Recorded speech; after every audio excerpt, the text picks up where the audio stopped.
morning, beautiful souls. So I thought it would be helpful to just raise the question, are we practicing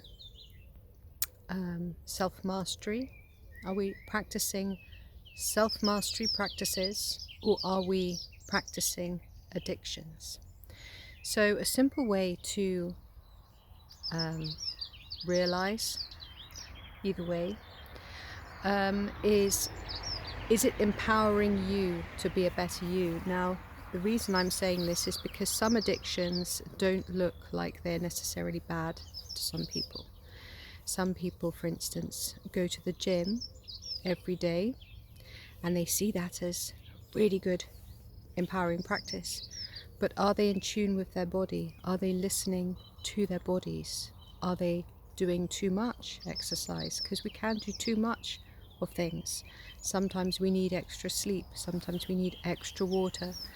Sometimes we need to have a break. I mean, I speak through experience on this because I used to go to the gym every day, and I didn't give my body time to just relax and process, and for my muscles to go, okay, right.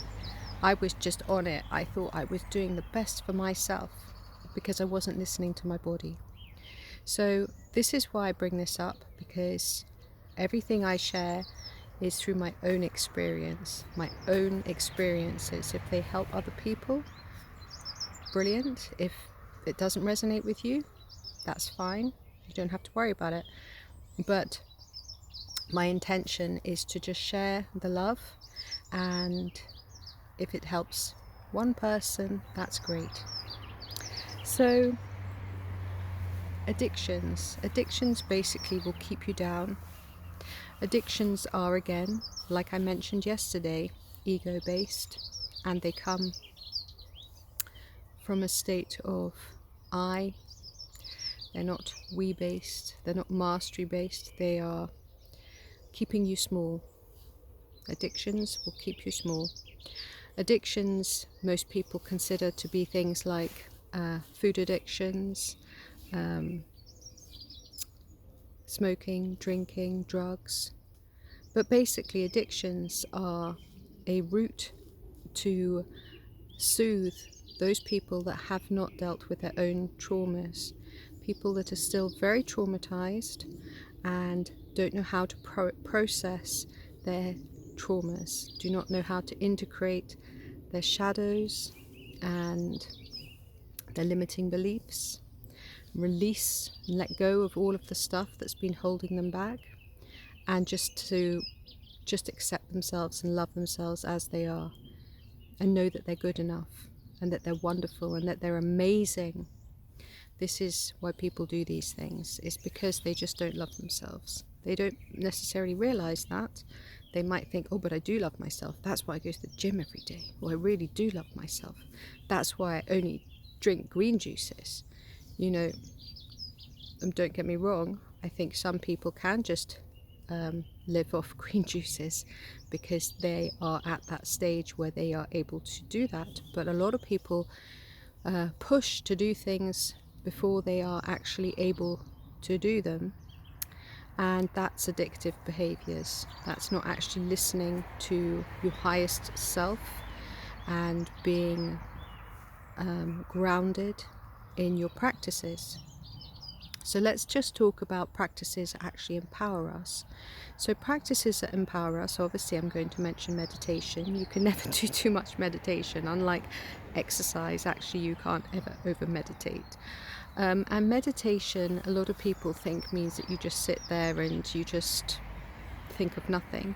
Well, there's lots of different ways to do meditation, and if you aren't a meditator, then the first thing you want to do is just meditate for 1 minute. Just sit in silence, and if a thought comes up, go, I'm aware that I having that thought, and just do that. Just like just swap them. Poof, poof. I'm aware that thought came up. Thank you. Goodbye. I'm aware that thought came up. Thank you. Goodbye. And just do that. And seriously, after a minute will go quite quickly, and you might think, oh well, I didn't do anything, but you did. You did brilliantly. If you can do 1 minute of just doing that, you have done brilliantly, and then you can work on that, and don't push too fast. You know, that's another thing.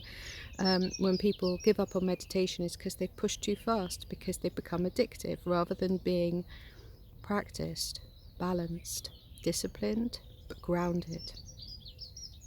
So just remember this, yeah? A practice will empower you. A practice works upon mastery. A practice is something that will assist the whole, will assist all. And it's about we. So even though you're doing a practice which will strengthen you and empower you, in your empowerment and in your strength, you can assist others, you can assist humanity better, you can assist the planet better, and you are becoming a better human being, because by becoming a better human being, you can certainly do more good for all that surrounds you, and your presence alone will assist your environment and those that you come into contact with. So that's how you know a practice. An addiction will keep you small, will keep you enslaved. Smoking, drinking, drugs, we all know those things, but it's the addictions that are sneaky, the addictions that look like, oh, that person is really taking good care of themselves, like the exercise that I mentioned. Just be aware of those, and just be aware of how you're feeling, and whether it's actually really uplifting you, or whether it's actually making you really tired, hurting your body, and really more like a punishment, again, for not loving yourself enough. Remember, the most important thing is to love yourself, because when you love yourself, you can really love others and love all that's around you. Forgive everything that's ever happened to you. That's one of the main reasons why people get out of balance, is having these judgments and these things that they hold on to. They just release them. It's not worth hanging on to. Love yourself, release your baggage, and step into mastery. Step into practices that support and empower you, because you're worth it. God bless you all. Peace, love, and have a beautiful, blessed, and joyful day.